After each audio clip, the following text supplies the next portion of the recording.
You are now listening to the Hot Take Hot Box.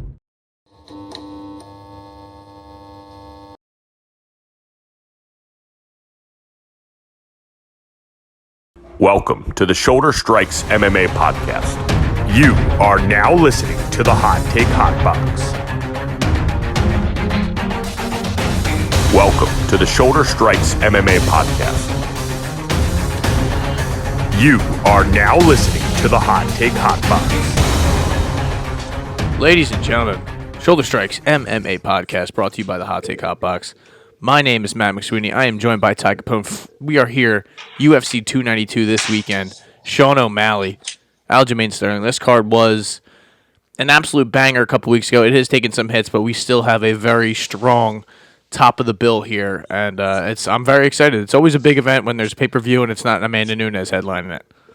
Yeah. We have Amanda Lemos, though, the Brazilian Amanda successor. I think this, when we were looking forward to this card, it was definitely a bit different than it is now. It has, 12 fights? That's standard. That's pretty much what I think we wanted. I think we were supposed to have Rob Font and Song Yadong. Yes. We were supposed to have Jeff Neal and Ian Gary. Yes. Machado Gary. Cejudo was supposed to fight Cheeto. Cody Garbrandt was supposed to fight Bautista. So, some pullouts. And then I think I don't know if the Ultimate Fighter finale was always supposed to be on this card, but at least we have that, I guess. Mm-hmm. That's not bad. It's better than the usual Ultimate Fighter finales. Not seeing Juliana Miller and Brogan Walker out there, So that's you always got to find a way to sneak a diss in there, Juliana. Can you just we already eviscerated her enough last night. We don't need to do this again. Her next fight will be it'll be a good one. I will be there no matter what. That's for sure. Shout out to Mbappe, but this is pretty much the main attraction this weekend, right? There's not really any boxing. There's not really any other PFL MMA. tomorrow. Yeah, but we kind of discussed how that's kind of not really a real card. That's there's fake. Oh wow, there's Eagle FC this weekend from I didn't know the Shaka Republic, and I believe it's a Russian region. Okay, so I'm looking at these names. I've never heard of any of these gentlemen that are fighting. And the one guy looks like he's 100 years old. So, enjoy that. Let's look. It's not popping up. It's not available. So he might not. Shapi Mukhtarov. I like that guy. I think he's gonna win. There you go. So if you can even bet that wherever you live, God bless. But for now, we are going to get right into Aljamain Sterling, Sean O'Malley. I'm actually shocked at this fight, as it seems like this thing has snuck up on us. We have been waiting for it for so long, but it doesn't seem like that long ago since Aljo was just in there. It was, earlier in the summer? I think May-ish area, right? If I remember correctly. Yeah. May 6th, if that is the correct date. But he beat Henry Cejudo. He always is a guy who likes to kind of string us along and be like, I'm not ready, and I have this injury, and he always has this phantom injury after the fight, and then the UFC comes to him with some money, and he's like, actually, I'm ready to go, and I am ready to fight immediately. That seems like that has been the case here. He's ready to go. Sean O'Malley is coming off of the win against Peter Yan. I believe that was last year, right? October of last year. Yes, October 22nd, a split decision, which was highly debated, and the word robbery was thrown around multiple times. And, obviously Sean O'Malley brings along a lot of fandom, but he also brings plenty of hatred into his circle, just the way he carries himself, and it's just kind of how you promote yourself. You're going to have people who love you, you're going to have people who hate you. It seems like any person who's popular, Adesanya, John Jones, Aljo, Conor McGregor for sure. You have your fans and you have your detractors. It's just a part of the game. So it's always cool having a guy like O'Malley who kind of crosses over and gets all these fans in that really don't pay attention. I have people that are like, the casuals, I would say, who don't really, and I don't use that word negatively in this sense, because I hate when people are like, you're a casual. Like, there are actual casuals out there who just like watching it when there's a big name fighting.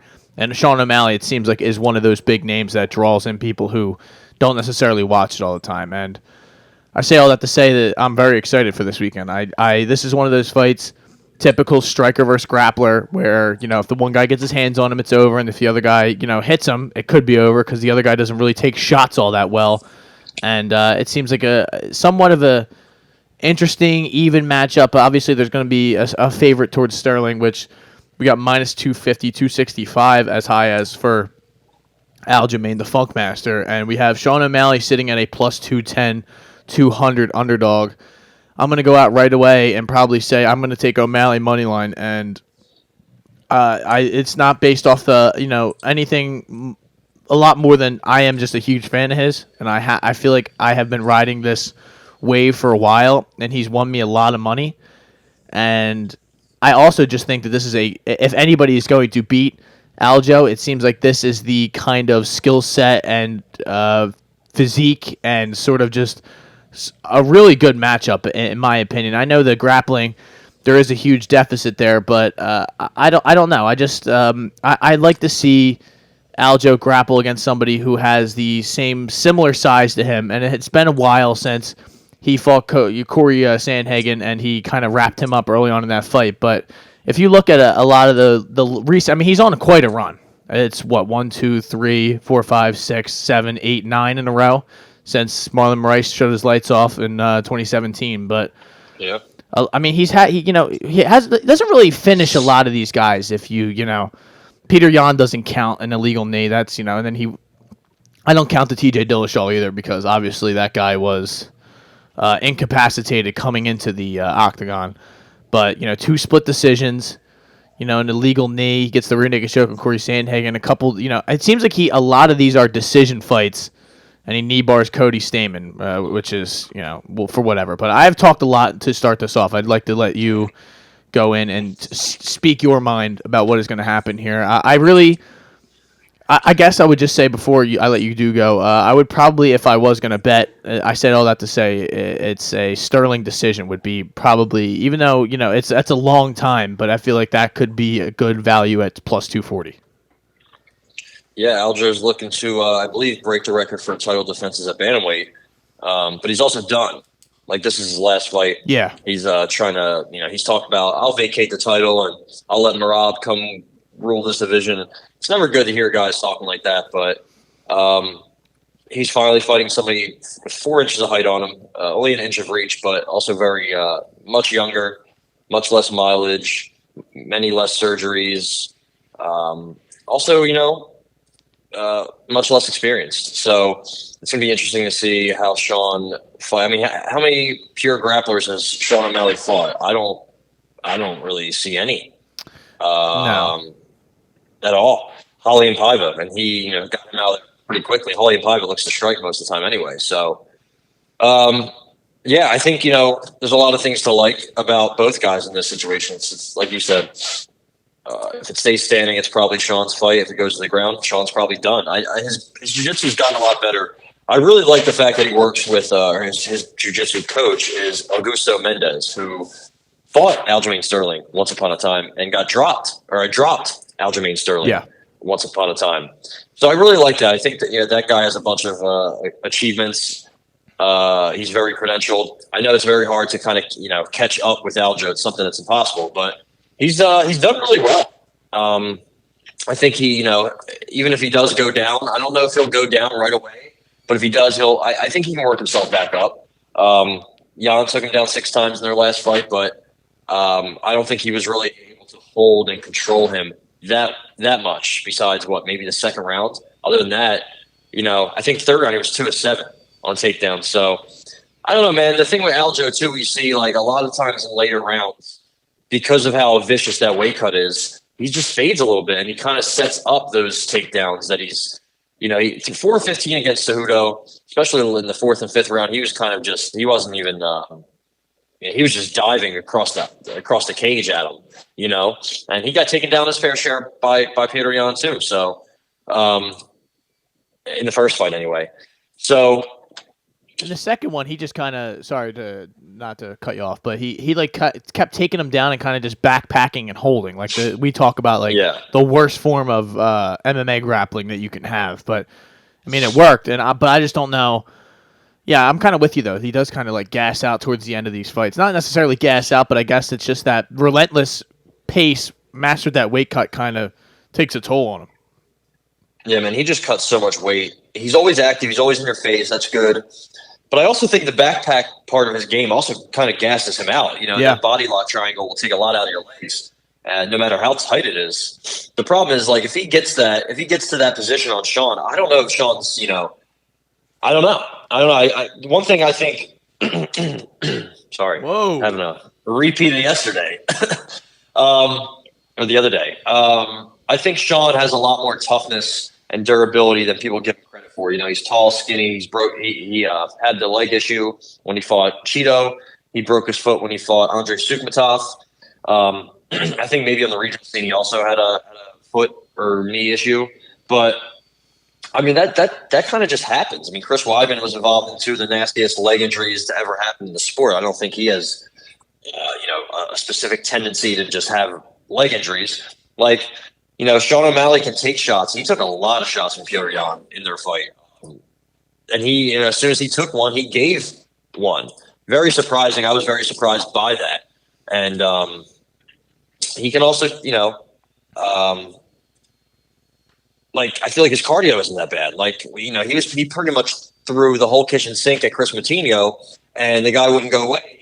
He kind of held steady over 3 rounds. At the very end of that 3rd round, he threw like 400 strikes total, man. He was pretty much landing everything. Like, he had to be sore. He had to be tired. I feel like he's not somebody that's going to insta-tap right away. I feel like he might, it has to be in there. He might have to go to sleep. Like, I feel like he's a tough son of a bitch, and it kind of gets overshadowed with his, colorful hair and his colorful personality and whatnot. But he's a savage, man. He trains with good people. I know we make jokes about Tim Welch all the time, but he's been there with him since high school. And, they've gotten really far. And obviously, he's doing something that's working.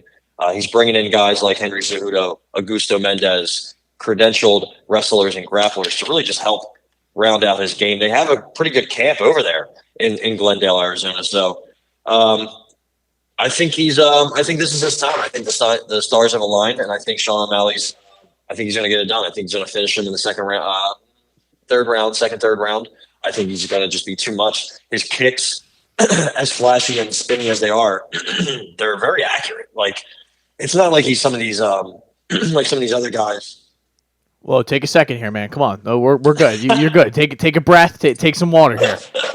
I don't know what's going on. I don't usually have like issues like this, but maybe I'm dying. I don't know. But the thing with him is, if you look at his percentages, he lands 60% of his strikes. He has a 62% striking defense. Very, very high numbers, good numbers. Like to see that. Love to see that. Most guys are in the 50s, maybe the 40s. His takedown defense, 60%. Maybe it's not great, but I think the Petr Yan fight kind of, shines and kind of inflates those numbers. But we'll see, man. It's going to be tough. I think he might be a little hesitant on the feet because he has to watch that takedown. I think he might have to watch the kicks too. I don't know, man. I don't know how this fight's going to start. I think Aljo's going to look to take him down right away. I think he's going to try to do what he did against Corey Sandhagen, and maybe it works. But I think there's a lot of other factors involved. And because of that, I'm going to take Sean O'Malley, and I'm going to take Sean O'Malley to win by knockout at plus 300. You're taking on the card? Yep. Wow. Love that. I absolutely love that pick right there. TKO. I think there's a way that Sean could win a decision. The chances of it happening are probably slim, and it won't happen that often in simulated 100 simulations. But plus 850, I feel like he could win those later rounds because Aljo gets tired. I don't see how this fight goes to a decision, but if it were to, I could see it, kind of go either way or whatnot. We've seen Sean have some durability. Same with Aljo, even though he does get tired and gasses, he still, fights through it. He's a tough motherfucker too, man. They're both savages. So, I just feel confident in Sean. I think his boxing is way, way, way better. I think he's quicker. He hits harder. He's only a little longer with his reach, 1 inch, but I think he fights longer. He's 4 inches of height. That's going to be a big difference, man. I don't think Aljo's, I don't know. I think if Aljo was smart, he would look to throw some low kicks maybe just to start him off, throw something different, kind of just crowd him, get in his face, and then take him down. Really, I mean, I don't think it's going to be that easy, but I think he has a distinct advantage here. So even with that being said, I think he's plus 175 by sub.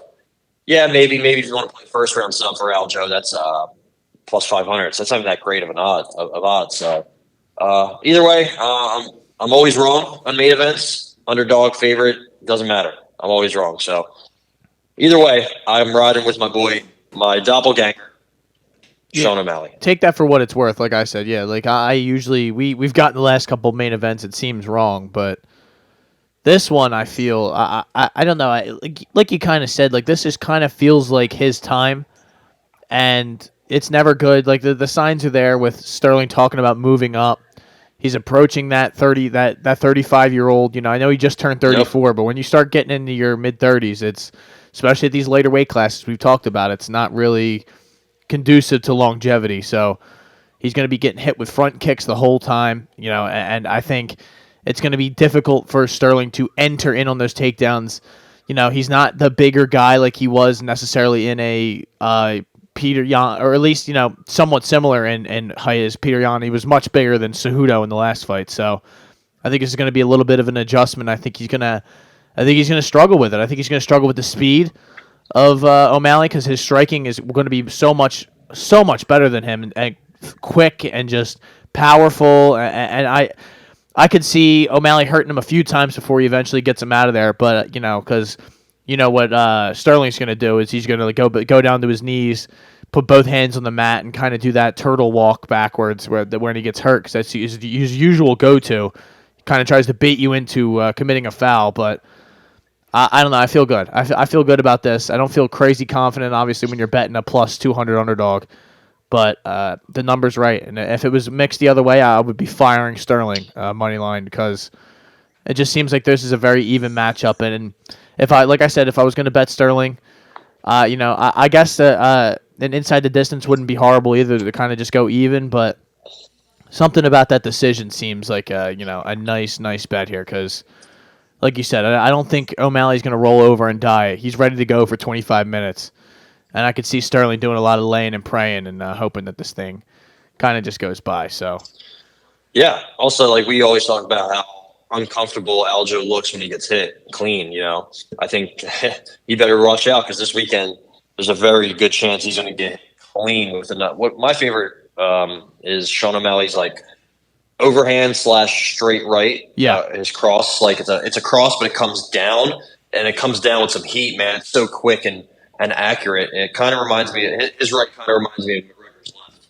Yeah, very accurate, very strong. Even if you see it coming, it's going to fucking put you down. How many walk-off KOs does Sean O'Malley have? You know, like it's something that a lot of fighters try to do, but it's very hard to get a walk-off KO. Sean O'Malley has like 5 of them. So I could see him hurting him. Maybe something I would.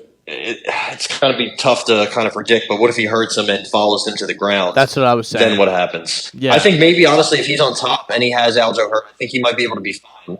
I think I think his jiu-jitsu, or whatever level it's at, I think can kind of survive that. And he's a devastating finisher. I think a couple of ground and pound shots will be it for him.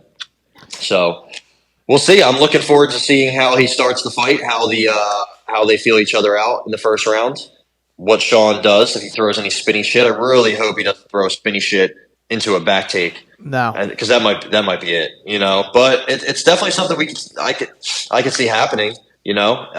I just think he has really good kicks in general. He is not usually too wild. He kind of throws them on the outside when he knows he's on the outside, when he has that advantage at distance. So we'll see. I feel confident in him, which means he's going to lose.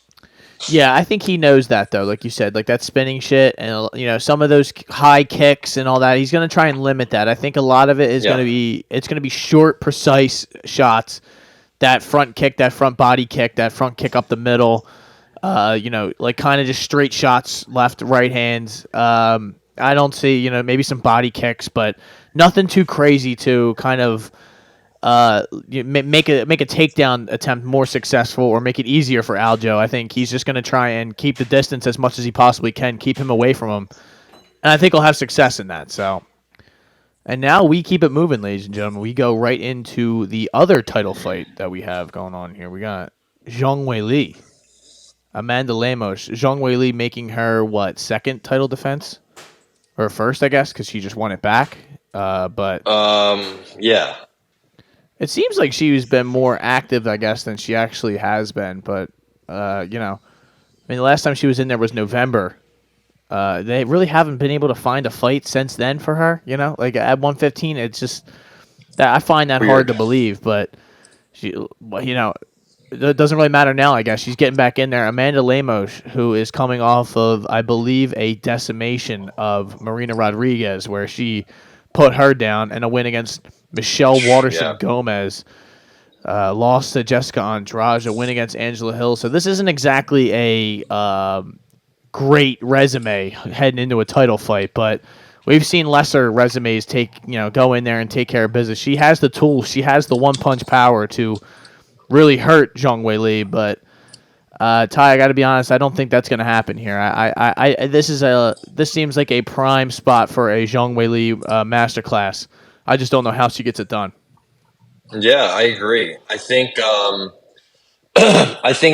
obviously she's an elite athlete. Remember we saw her pick up Francis Ngannou, and he said at the time he was weighing 293, and she picked him up with fucking ease. Also, I think it's very notable how she went from being out-wrestled or out-grappled by Rose to then out-wrestling and submitting Carla. Yeah. So I think that's very, very – to do that in one exact year time frame, also spinning back fisting Joanna into the deep, dark depths of retirement.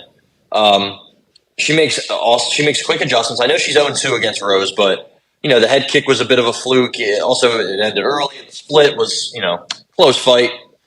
Regardless, I think she has Amanda covered here. I think Amanda could hurt her. I think Amanda has some of the best pound for pound power in the UFC, especially among women. I mean, she has 8 knockouts. Remember what she did to Montserrat Conejo? That was just rude. Also, what she did to Lavinia Souza, she knocked her out with a power jab. There is red flags going back to her debut. She got standing elbowed to death by Leslie Smith.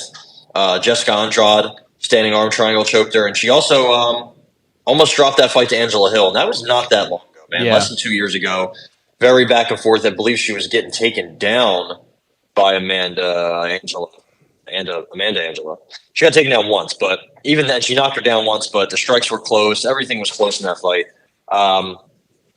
And the Marina fight, just looked absolutely terrible. Same thing with Michelle Waterson Gomez. I'm with you on the competition, the level of competition being weak. Weili is just, she's not young. She's 34 and Amanda's 36, but I think Weili is just all around a goddamn wrecking ball, a savage. I mean, other than the 2 losses to Rose, she hasn't even been close. I guess the first Joanna fight was kind of close, but I thought she definitely won it. So I kind of feel confident here. I think, one thing about Amanda Lemos that I really don't like is that she kind of cardio dumps a lot, especially it's what she did against Angela Hill. And she's older. She's 36. She has so much power, and she throws a lot of power. I think Weili's going to finish her with some ground and pound. I guess she could sub her, but Amanda Lemos is just such a decorated jiu-jitsu practitioner. I think I don't think that'll happen. So I'm going to go Weili TKO. I think she's going to finish her with some ground and pound, maybe knock her down, and then finish her from there. But I think Amanda Lemos gets hit a little bit. I don't love her striking defense. I like her striking offense for sure, but I think she gets hit a little too much. Weili, once in a while, I don't think she gets hit too clean, but she once in a while. I think the second Rose and the first Joanna fight were a bit of outliers. Other than that, she doesn't take too much damage. But I think she's gonna hit her with something and then drop her, and that'll be it. So you really don't think there's any chance of a submission here? I mean, I guess there's obviously a chance, but maybe you're not leaning that way because you just it's probably going to happen now that I say it's not. But no, I don't think she does it. I don't think she can do it to her. Amanda Lemos has how many subs on her record? Only 3, but the way she got them were all pretty easily. So I am going to take it just for the number. And I think I would love to take inside the distance at just that minus 150 to be safe here, but I don't like that number, and I'm not going to play it. It's a little too healthy of a number at the minus. I just think submission at plus 450, I think it's kind of a club and sub situation where Lemos just looks for a way out or she's getting hurt, and I don't know. I think Zhang Weili's instinct is to kind of just get in there on a takedown and try to power smash you, and I think it could go any way from there. I just think I'm going to take the shot here with the plus 450 and just have my way. But Send it. so you're going to take TKO. Yep. What do we have here? We got plus 110. I can give you a plus 135. I like it. So now we are back. Jesus, my computer just stopped working. But I have Neil Magny, and I have Ian Machado Gary getting back in there. It wasn't that long ago that Mr. Gary was in there, I believe, right? It was earlier in the summer. Yeah, May 13th. When he fought knocked out D-Rod. D-Rod, yeah. That was quick. Supposed to fight Jeff Neal. Jeff Neal pulls out. That talk was getting a little dirty. Machado was, I'm call him Machado, but it's absolutely insane that he took on Machado in his name. But honestly, after seeing his girlfriend, wife, I would do it too. She's much older than him, though. I didn't know that.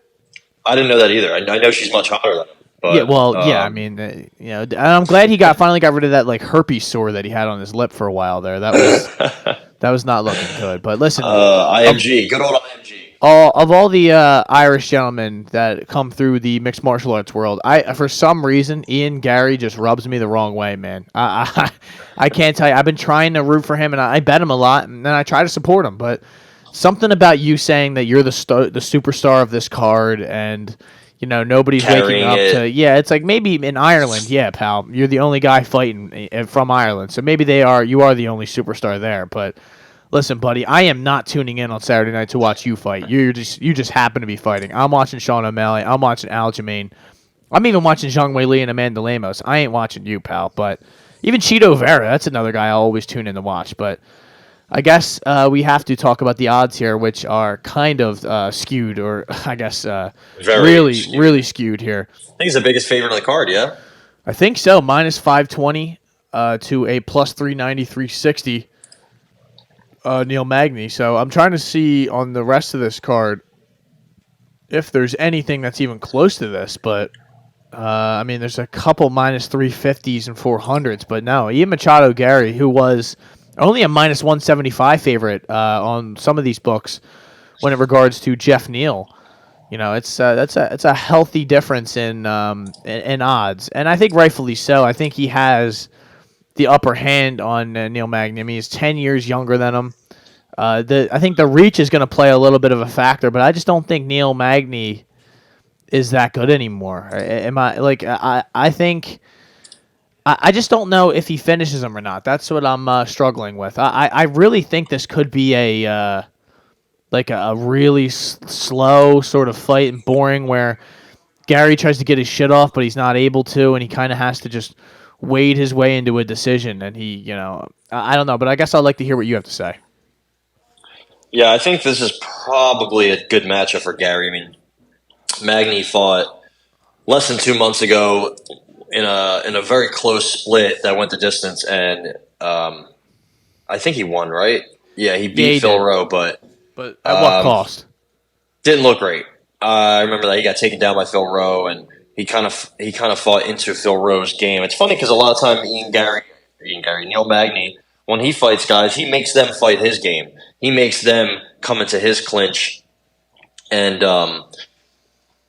he just dictates the pace and the rest of the fight. It's weird. He just has a tendency to do that. He did it against Max Griffin, did it against Jeff Neal, really did a lot against Robbie Lawler too. So it's just something that happens. When he fought Li Jiangliang, that was so one-sided.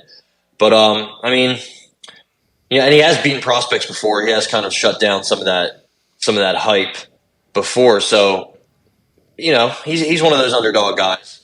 I don't know. He can be hit low. He can be hit high. Very easy to kind of chop him down. I don't think he has great defense at all. I don't think his striking is that amazing. I do like his grappling, but I think he's sloppy with it. I don't think he defends that well. I mean, he's been tapped out multiple times in the UFC. I know it's Gilbert Burns. I know it's Shavkat. I know it's Rafael dos Anjos. But, Damian Maia, these are legit guys for sure. Sergio Moraes back in the day. But I don't know. He has some quitting in him.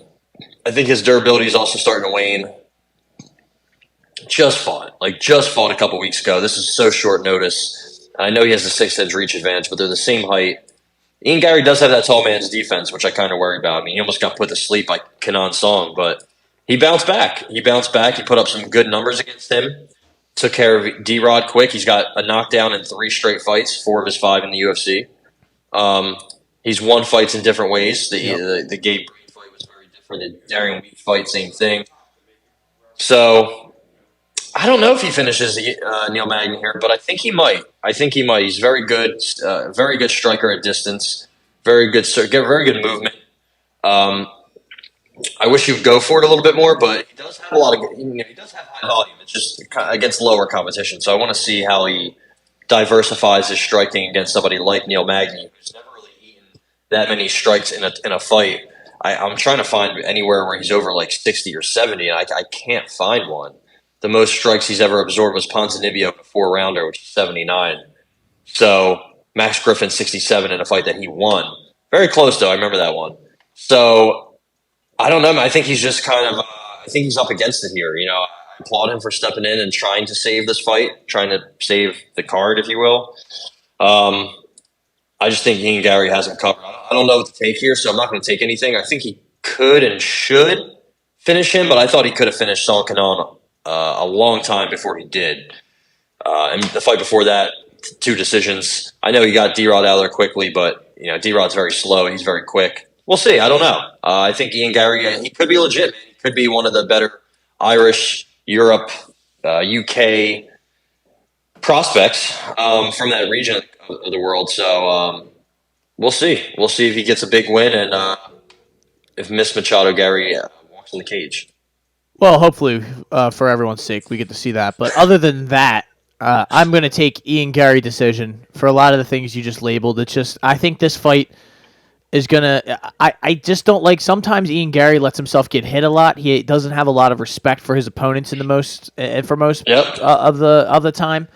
And Magny's only been TKO'd twice in his entire 38-fight career. So, I guess. Also, he's very, very good in the clinch. And I think it's something, having that reach advantage. I know when you're inside in the clinch, it might not be as big, obviously, the reach because you're in close, but quick, short elbows, quick, short knees, like those could definitely, I could see Neil Magny clipping Ian Gary with something, or even just stalling, or like I said, I see a lot of stalling. Making Ian Gary fight a fight that he didn't think he was going to fight. Yeah, just cut. And once you're in there with somebody that's a savvy vet like Neil Magny, they have you trapped up against the cage, and the second round is almost over, and you're like, "Fuck, man, where is the time gone?" Like, I don't know, man. I could see a shot at Neil Magny by decision. I think that would be a very good dartboard throw pick.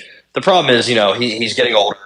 He just was in a competitive fight with Phil Rowe, of all people.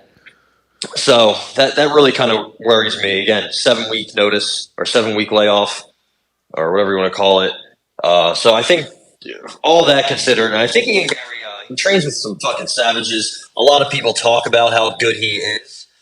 And that could just be, coach talk and whatnot. But I think he might be legit, man. I don't know if he's the future, but I can be convinced. I can be convinced. And if he gets a big win here, I think he might need. I don't think he needs a finish. He gets a win regardless. Yeah, he gets a win regardless. He's fine. But man, he gets a finish over Neil Magny, like you said. When's the last time he was TKO'd?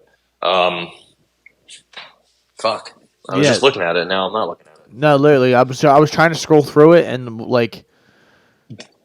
I couldn't find it right off the rip. Maybe I'm missing. So definitely not in the UFC. Craig White kneed him and punched him in 2018.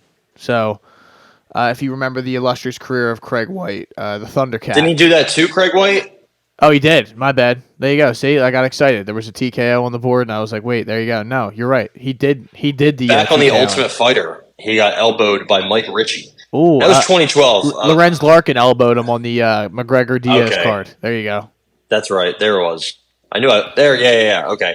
So he's susceptible to elbows. Okay, and he got Ponzinibbio'd in 2018. There you go.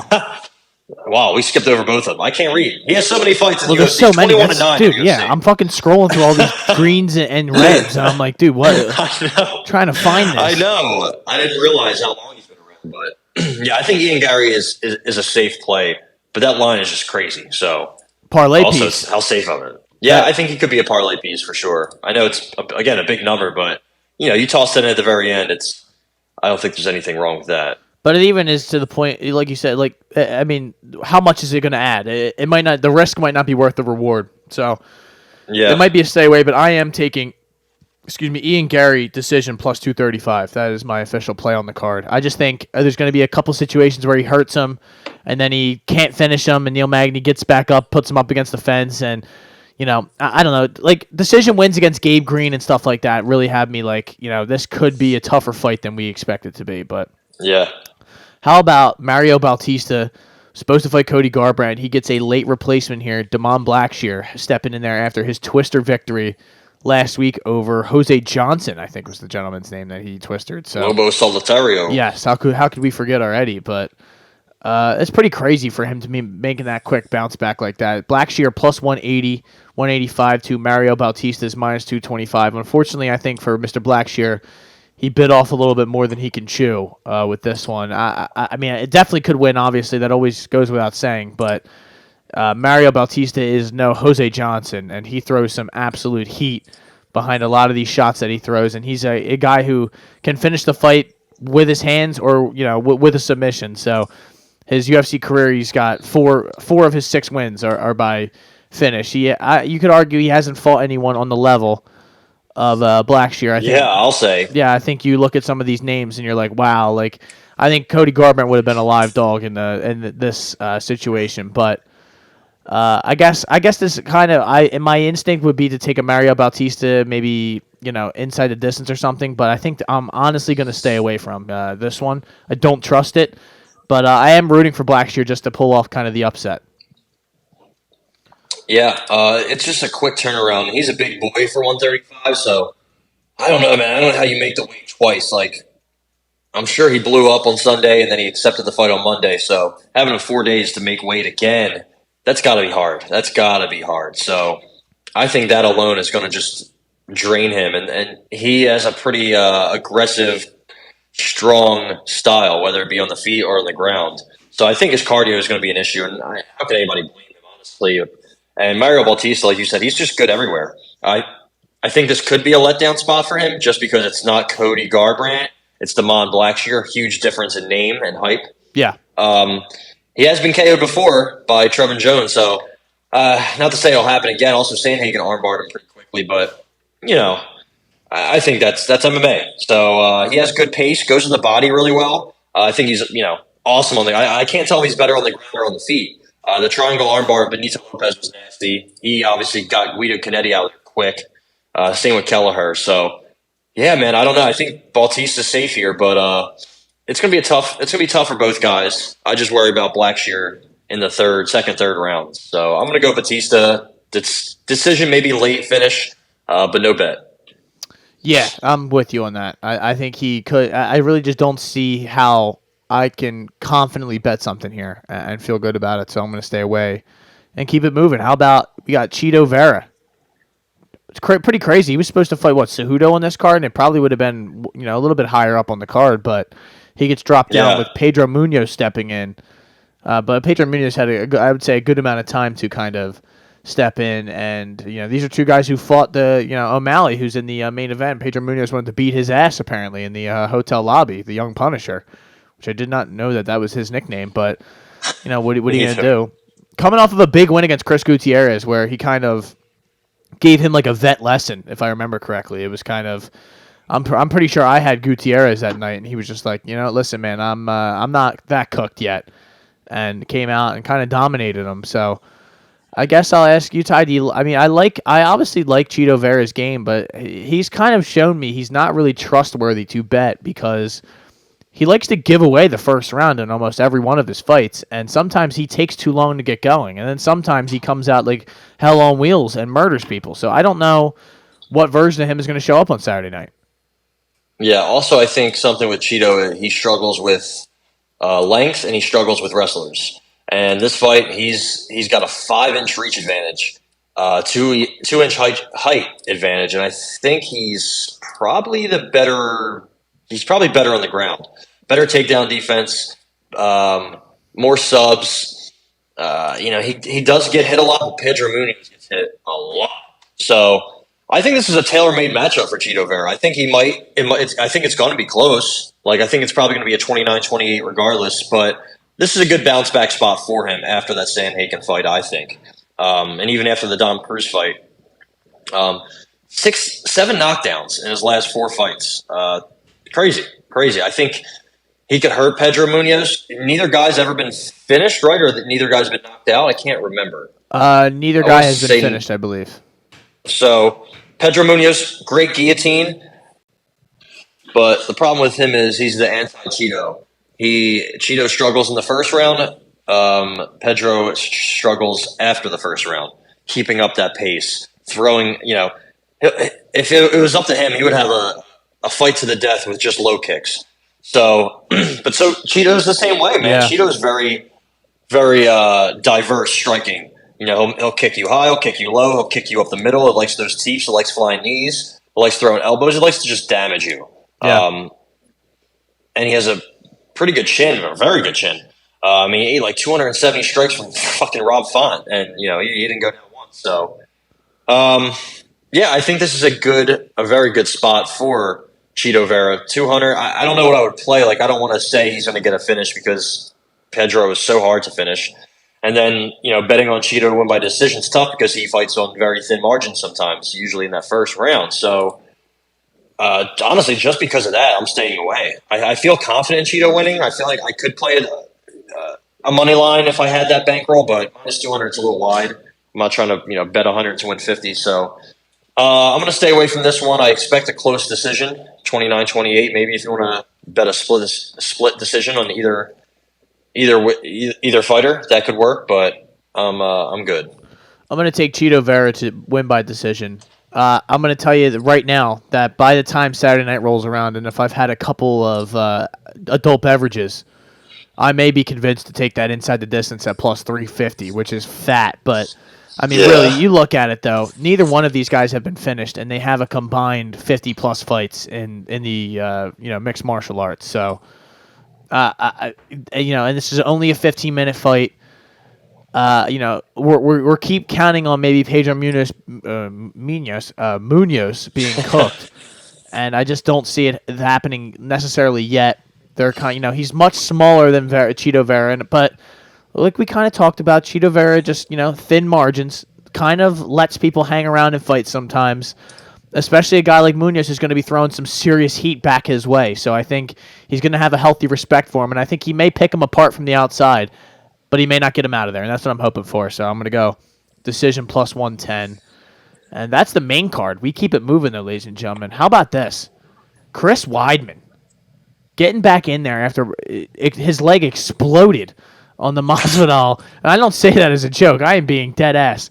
His leg fucking just nuclear bomb. His leg Oppenheimer, you could say, on the Usman Masvidal card in 2021. Josh Peck pressed the button. And his leg exploded. I haven't seen the movie yet, but that is going to ruin it for me when Josh Peck is hanging over the button. I saw the previews. I'm like, why is Josh Peck near the button? You got to see it, dude. It's so good. I have to. But, this is now 2+ years since that fateful day. And that was horrible. Uriah Hall felt horrible for him. You felt horrible for him. I felt horrible. How could you not? That guy, he did that to somebody before, and then it happens to him. Yeah. It's just really bizarre. He's fighting Brad Tavares. It's kind of, I wouldn't say a perfect matchup to come back to, but, it's about as good as you can get, I'd say, when you're at the level that Chris Weidman is at. I think Chris Weidman is a considerable underdog, if I'm not mistaken, plus 210, 220. To Brad Tavares is minus 250, 270. I don't really know if I can bet this, to be honest, though. I'll be rooting for Chris Weidman, but I don't know enough and trust either one of these guys enough to do that. Yeah. I want to take. I want to do it. I want to take Tavares to win by knockout or something, or sub him, but he doesn't do that ever. The last time he won inside the distance was Krzysztof Jotko, and it was 5 years ago. So, and before that was even longer, Phil Baroni in 2011. So, we saw what happened to him. Yeah, I do think his last 2 fights, Tavares's, were tough matchups. Bruno Silva was a tough matchup. I was on him, and he was doing well until he got knocked out or hit with a knee. And he went the distance with Dricus du Plessis. So I think he had a brief moment of success against him. I could be wrong. He's old himself, Brad Tavares. Yep. He's washed up a little bit himself. So I think, like you said, it's pretty good matchmaking. But one thing that he's had over the course of his career was strong takedown defense. I don't know if it's like a Hawaiian thing, but I remember Matt Hughes tried taking BJ Penn down, and he had his one leg lifted completely in the air, and he couldn't get him down. We've seen that happen with Brad Tavares, too. Very good balance, very good composure. Used to have great cardio, but I think that and his durability is starting to fade, obviously. But his takedown defense has always been good. It's at 80%. We saw Chris Weidman, his last win, which was a little bit more than 3 years ago. He got taken down 4 times by Omari Akhmedov. He struggled taking him down, but when he did take him down, he did control him. But he's just done, is how I would say it. I mean, the Jacare Souza fight, in the 3rd round, when he was winning this fight, he just gets fucking put out bad. The Dominic Reyes fight, quick, easy work. Obviously, the Uriah Hall fight, can't really say much about that, but I think USADA and Luke Rockhold ruined him, is what I think happened. I think Luke Rockhold beat the fucking brakes off of him in that fight. I think Yoel Romero hit him with a flying knee, and I think that was honestly, it was just done after that. And then Gegard hit him with a knee. I think, I don't know if Jacare hit him with a knee. I think he just hit him with a right or left. But either way, man, I mean, compare his body pre-USADA to post-USADA. It's a big, big difference, man. I think he's done.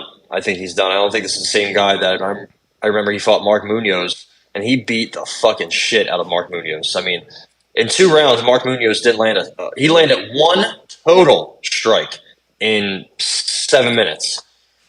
It's a far cry from that guy. I think he's completely done. It's great to see him back and whatnot, but I don't see him.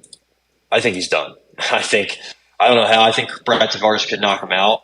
I think he could outpoint him. I think he could take him down. Maybe take him down, maybe not. Either way, I think he's done. So I'm definitely going to parlay Brad Tavares. I don't know if I want to bet him inside the distance. I don't think that's really something I could do, right? Because he doesn't do it. But I guess I have to look at the number. Could I interest you in a TKO plus 145? I don't know. I don't know. I'm going to take it. So take that for what it's worth. You've convinced me. I'm going to take it. Because, I mean, he's about to be – he's 39 years old. He's coming off of a leg injury, and he's also, like you just said, been knocked out so many times in his last couple fights out. I mean, obviously the time off is probably good for his chin and whatnot, but I don't know. Like, if Tavares is going to finish somebody, it's this fight. And, unfortunately, the way MMA goes, it's just they don't let you walk off into the sunset all that often unless you're Robbie Lawler or somebody like that. So maybe they'll have something for him after this. But I don't know. How many times do we have to teach you this lesson, old man? That's what I keep thinking. I just, I really am rooting for him, though. That's why it's tough to place these wagers. But I don't see how he kind of comes out and outstrikes him. Like, what is he going to do? Is he going to wrestle him? He's just going to dominate him, ground and pound and shit? Like, does he still have that in him? It's been 2 years, so maybe he's not in, and his leg was broken for half the time. So what kind of shape is he in? I mean, I'm sure he's in great shape, but his movement's not going to look great. I mean, he hasn't been active, and Brad Tavares has been fighting guys, Yeah. Also, sometimes we've seen with Chris Weidman, he does the Aljo thing where he just lunges to try to take you down. And sure, it works. He's the All-American. He's a great wrestler, but that's a dangerous strategy to just, kind of do what Ben Askren did, lazy takedown attempts. So yeah. I think it's gonna hurt him. I think he's gonna get hurt in this fight, and it's sad. It's in Boston. He's got all his guys with him. So yeah, I just got Brad Tavares to finish him. Maybe a head kick. I know he's a really maybe above average kickboxer, but I think he's gonna get him out of there. How about RoboCop getting back in there? When was the last time we saw RoboCop? Didn't his eye almost fall out? HoboCop.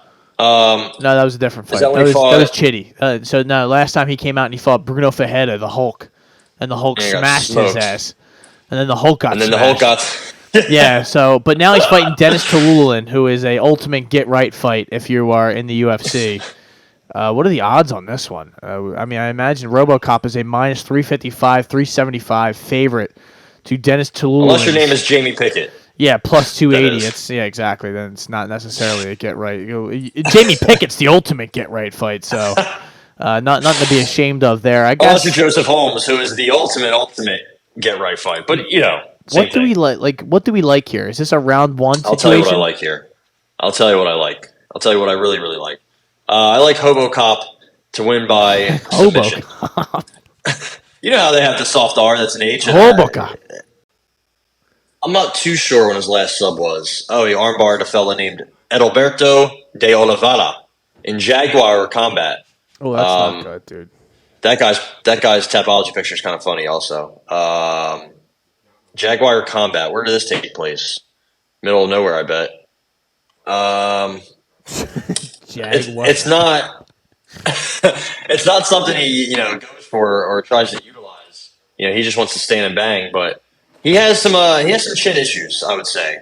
As you're having some book issues. I know that wasn't even the book. Something random just fell in my I don't know what's going on here. Everything in your room is on an elevated surface. This whole fucking house getting done is really throwing me through a loop here, man. That's but I guess the Armin Petrosian fight was the closest, if I remember, when he tried I don't know if it was a rear naked choke or something that he tried getting a sub in, but I think this fight is, he's been knocked out. It's happened, and he's also his face has just gotten cut the fuck up. I think he said something in an interview recently about wanting to grapple heavy or grapple more. I could be wrong, but I thought that's what I heard through the grapevine.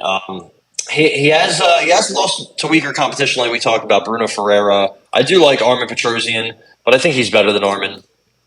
And then obviously the Jordan Williams fight on the Contender Series. But I guess Jordan Williams is a much better fighter at 180 than he is at 185 than he is at 170. So just a weird fight in general. So I don't know, man. I think Dennis Tululian is somebody that he is long and rangy, but he also has that tall man defense. We saw it against Jun Young Park. He was getting clipped repeatedly. Even Kizriev was clipping him before he got choked. He got choked by both of them. In both his UFC losses, he's been rear naked choked. Gregory Rodriguez, I don't see how he doesn't. It should be clinical and easy the way he takes him, maybe not taking him down and wrestle fucking him and then getting his back, but just finding an opportunity to get it there and to choke him out. This guy's been submitted 4 times. Ikram Aliskerov Kimura him back in the day. He's been rear naked choked 3 times total. Yeah. So I don't know, man. I think this is a perfect spot for Gregory Rodriguez to get a sub. He could strike with him. I just think it's, you never know. He leaves his chin out there. His chin isn't great. He's kind of a savage, Rodriguez is, and he bleeds a lot. So I think he could knock him out. I think it's probably something he could do. He has a lot of power. He has the one-hitter quitter, that nasty left hook. But he should just, honestly, he's going to look like he's minus 5,000 if he tries to grapple. And I'm going to take him to win by sub. I could also see a round one kind of just elimination of Tululian, which is plus 160. So if you wanted to double down and play that on top of the submission, which is I'm seeing plus 225 on DraftKings right now. I'll take it. That's what I'm taking as well. You convinced me. Because, like you said, you go through, he's got 4 submission losses, 3 of them being rear naked chokes. Gregory has 7 TKOs, but he also has 4 submissions himself in his day. And he's knocked a lot of people out since joining the UFC, but that has kind of been, I think, kind of fraudulent just due to the fact that some of the people he's beaten, let that be Chidi and Jucani, who he literally was on the brink of death against, and the Cuban Missile Crisis, who is absolutely cooked. I don't really feel great about that bet, but I think it's a good one. So we're gonna roll with it. How about Kurt Holobaugh? We're getting into the Ultimate Fighter guys now. It's all vets, no prospects. Connor had a rough season. They couldn't make it. And I don't blame some of these guys. Yeah, I didn't really get the whole layout. I think they should have mixed them up, but some of these guys were losing on the regional scene to mechanics, and then you're like, all right, go fight Austin Hubbard. You're like, oh my god. Okay. Yeah, talk about a big step up in competition, but Kurt Holloway is looking for his third UFC stint. He's fighting Austin Hubbard, who I believe this would be his second, right? His last fight was against Vince Pichel. He took a unanimous decision loss. He lost to Joe Selecki, did beat Dakota Bush and Max Roshkop. He was the person who made Max Roshkop quit. So that's always going to be a feather in his cap for down the road. Hey, man, listen. Max Roshkov is back. All right, he's on his way back. He did just lose in Bellator, his Bellator debut. However, I believe he got smoked, too, by Chris Gonzalez. Yeah, he got a lot of shit for telling his corner I don't want to fight anymore. But there's nothing wrong with that, man. Nothing wrong with that at all. But you can rather go out there and get fucking eviscerated. He was getting cooked. Yeah, no, go ahead. I don't know who Austin Hubbard has really been. Julian, the Pain Train or the Night Train, Julian Lane, that guy who's in BKFC getting beat the fuck up by everybody. So Hubbard doesn't really have any good wins per se, but I don't know. I just think he's like a grapple, lay and pray decision win is going to be his outcome here. I do like Kurt Holloway. I think he has some pretty good striking. He had a tough go at it in the UFC. He fought fucking Ione Barcelos, and then he fought Shane Burgos, and then he fought Thiago Moises. Like, Jesus Christ, man. No easy layups there. And the first time he fought in the UFC, he fought Steven Seiler, and he got cut after that loss. I don't really know why, but he also lost in Strikeforce to Pat Healy. Not an easy fight. So, he also has a win over Des Green, free Des Green. No, keep him in there. Yeah. But he also dropped Shane Burgos before he got armbarred. So he has good striking, very patient, very he's aggressive, but he's not overly aggressive. Yeah. The problem is I think this is just a good matchup for Hubbard. I don't know. I think I'm going to play the over 2.5 at -150. Ooh, I think it's going to go the distance. I think either one could muscle out a close win. I don't know. I just think I don't know. I don't feel good about both this. Both guys are trying to get back. It should be entertaining. Holloway's like 36. Yeah. I don't think Hubbard is. I think he's like 30. Yeah, he's only 31. So that's pretty young, honestly. I thought he was much older, but I think this is a pretty good matchup for Hubbard. I'm rooting for Kurt Holloway. I was considering a play on him for a while, but I just think the style is going to be tough for him to beat, honestly, and to win 2 rounds. I think he might have to finish him. I think that might be the path he has to go. But it should be a banger. It should be a good fight. Honestly, I wouldn't mind seeing both of them in the UFC. But I think Hubbard's the guy they want. Younger, probably better, and I think he's going to get it done and get his UFC spot back. And that's why I think Kurt Holloway wins, because that's what they want Austin Hubbard to win. He is the more younger, not necessarily more exciting, but I'm going to be honest. I just like +150, and I have never ever trusted Austin Hubbard in any sort of gambling situation, so I am going to fade the shit out of him, and I actually am going to take Austin Hubbard to lose inside the distance. So I'm going to take Kurt Holloway inside the distance +275. No, I'm sorry, 300. Wow. I'm getting Holloway inside the distance +300. So wow. I don't really feel great about that, to be honest, but I don't know. I really should just stay away. I wouldn't bet anything if it weren't for this. I just looked at all of his fights, and I think he only has 3 decisions in his whole entire career.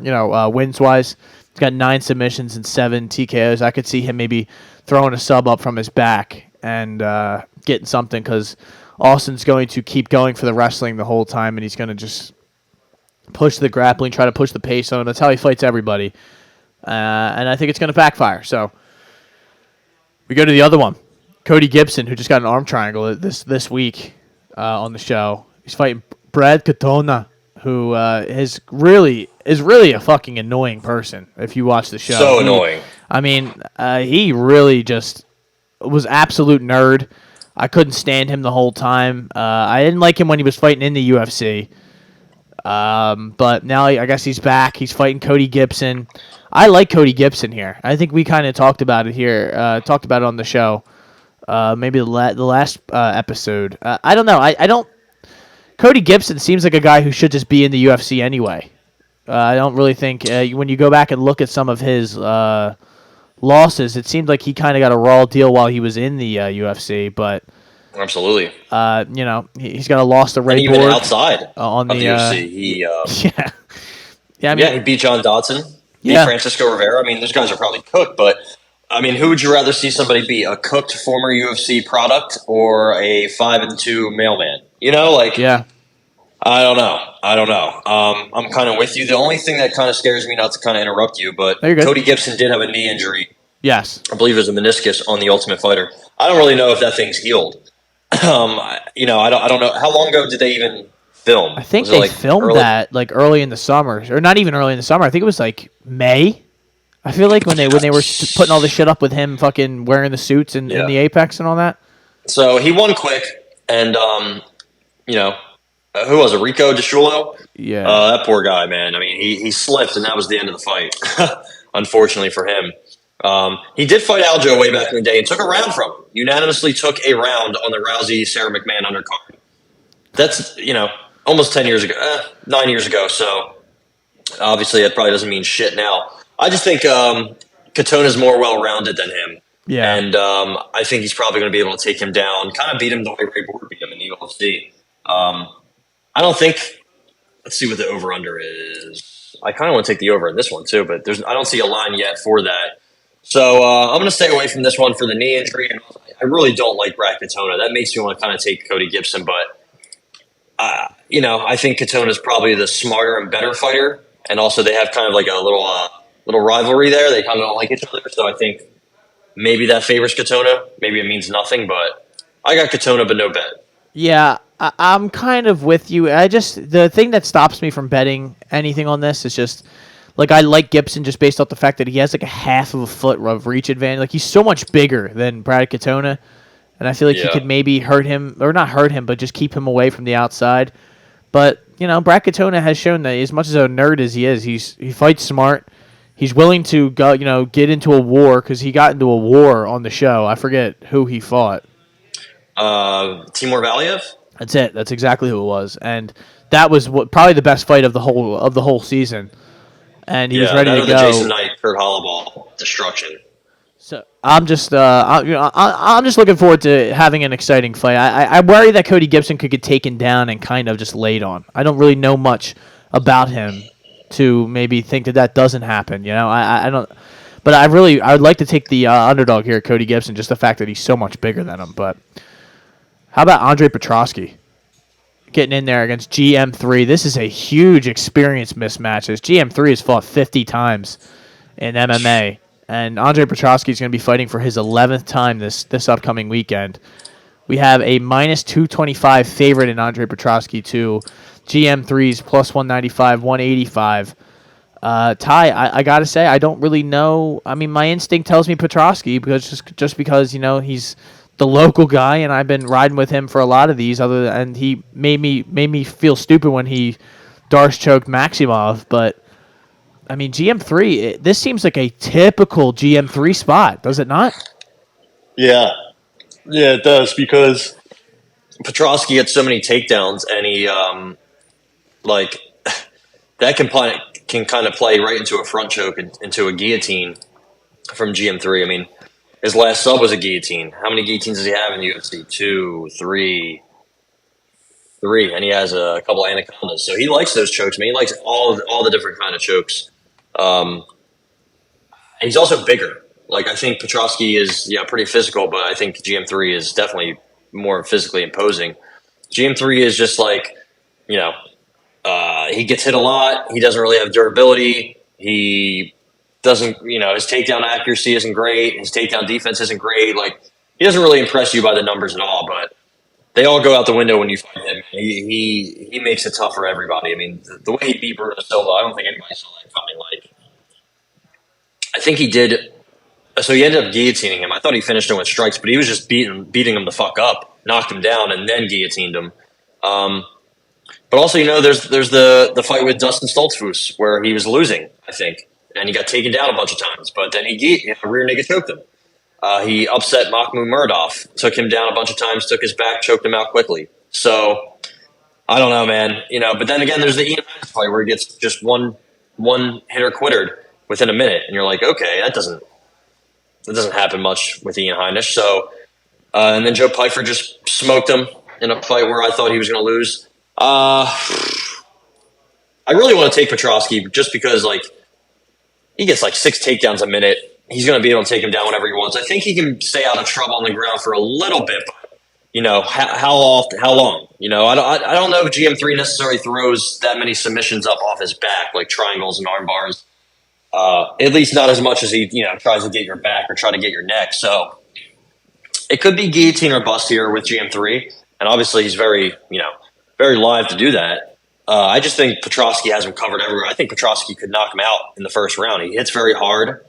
He's not the most. He doesn't have, low volume, so he doesn't necessarily throw too much volume out there. But he hits hard, and GM3 doesn't strike well. Doesn't have a good striking. Doesn't have a good chin.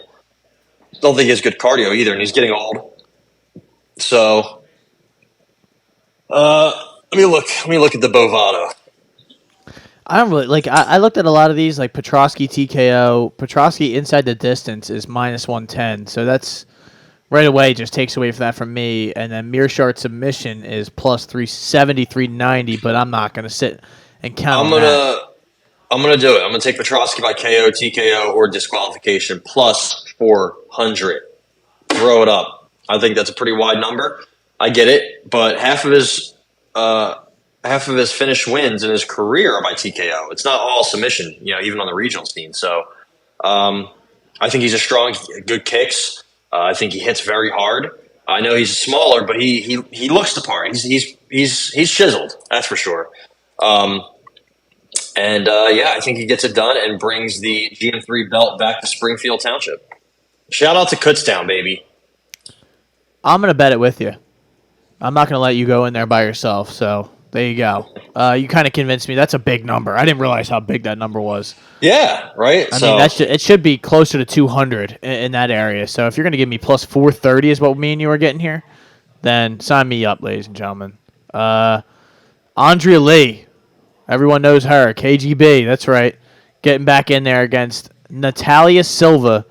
And Natalia Silva, the last time she was in there was earlier this year. She head-kicked Victoria Leonardo, who is wearing the Goku costume in her Tapology picture.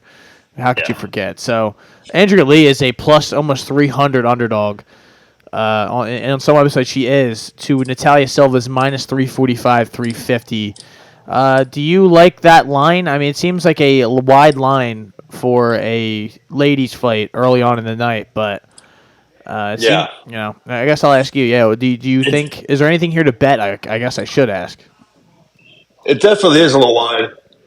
I feel like maybe if you're feeling frisky, you could take Andrea Lee by sub, not sub, by decision. But I don't know. Andrea Lee, she's getting older. She doesn't have the best striking defense. She's just a weird fighter. I don't know. The Macy Barber fight was very close. I think the Vivi fight was kind of close, even though she definitely lost, but she put up a decent little fight. Yeah. Obviously the Antonina fight, that was easy work, but I don't know, man. Getting absolutely worked by Roxy and Lauren Murphy and Joanne Wood back to back to back. I want to say it was a long time ago, but she's 34.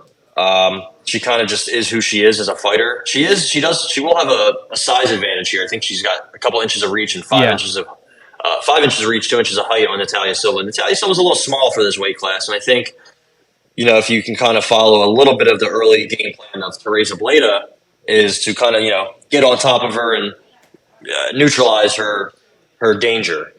Jasmine Jasudavicius tried to do it, but she couldn't, and she beat the shit out of Jasmine.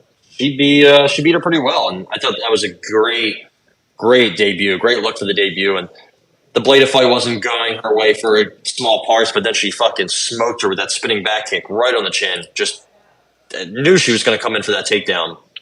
She has good kicks. She has good good hands. She's quick, powerful, good sweeps, good takedown defense. I think she can work off of her back. But again, the size is a bit of an issue. Andrea Lee can take you down, but honestly, Andrea Lee can be taken down. We saw it with Macy Barber and Vivi. Roxy, obviously, but Lauren Murphy too. Montana De La Rosa. Veronica Hardy, I think, took her down. So I just don't see a high ceiling for Andrea Lee at all. I see a very high ceiling for Natalia Silva, especially if she was able to move down to 115. I'm not sure if she can, but yeah, I think this is a good spot for our girl, Natalia Silva. We're big fans of her, of course. I think Natalia Silva winning by decision could be a decent play at plus 120, but I kind of can see her finishing her. I think Andrea Lee can be a punching bag, especially later on in the fight if she's tired. And Natalia Silva has good striking, so I'm going to stay away just because the line's big. Yeah. But if you want to do a Silva parlay, I wouldn't be mad at you there. Yeah, I want to play the decision, but I don't trust it, and I could see myself wanting the inside the distance later on. So I'm going to stay away. I have enough plays in the card. I don't need to go hunting for the early on ladies fights. How about Marina Moroz and Karine Silva? We got a minus 155 for Miss Silva, and Moroz is at plus 130.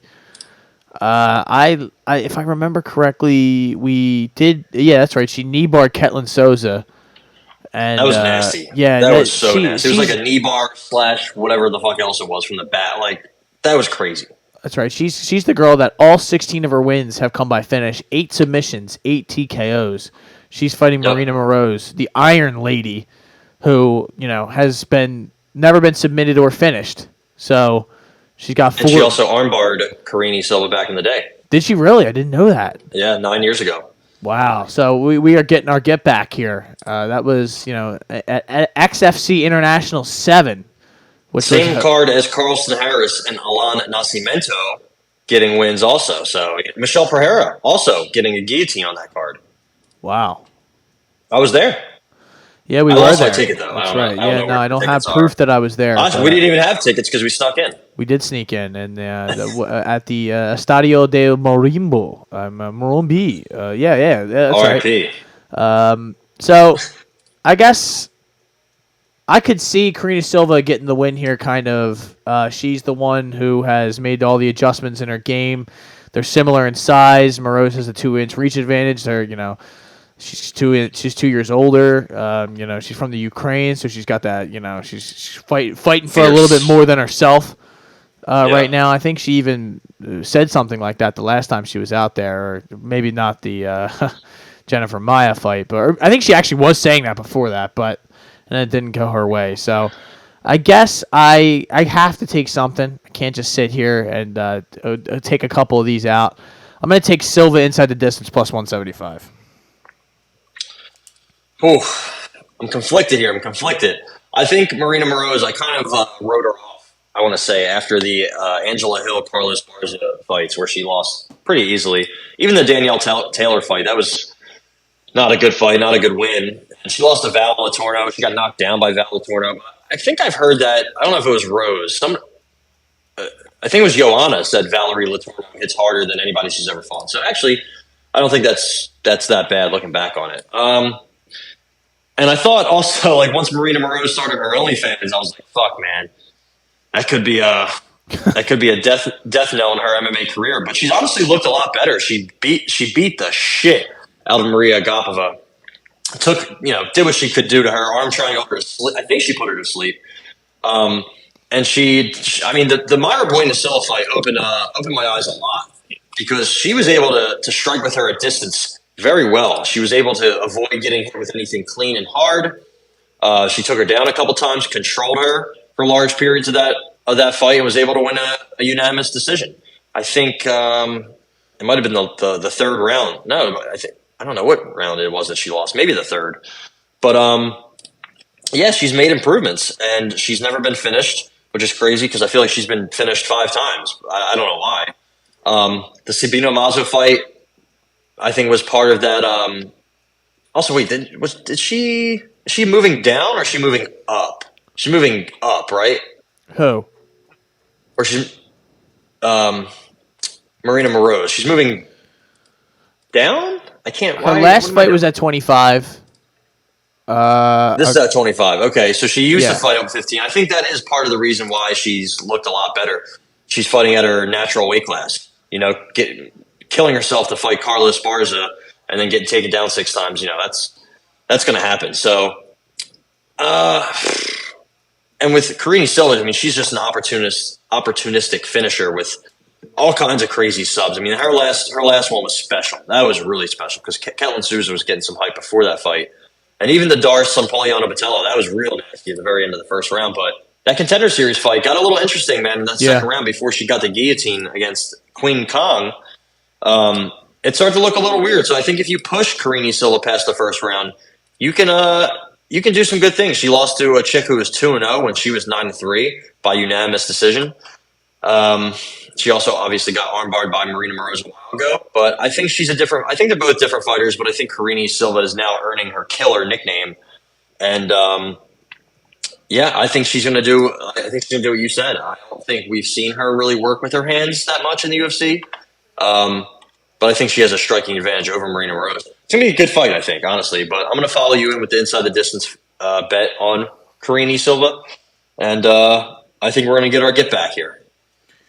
Let's get our get back, ladies and gentlemen. That is UFC 292. That will happen on Saturday night. Obviously, you just heard an hour of how excited we are for all of these fights. There's a lot of bangers.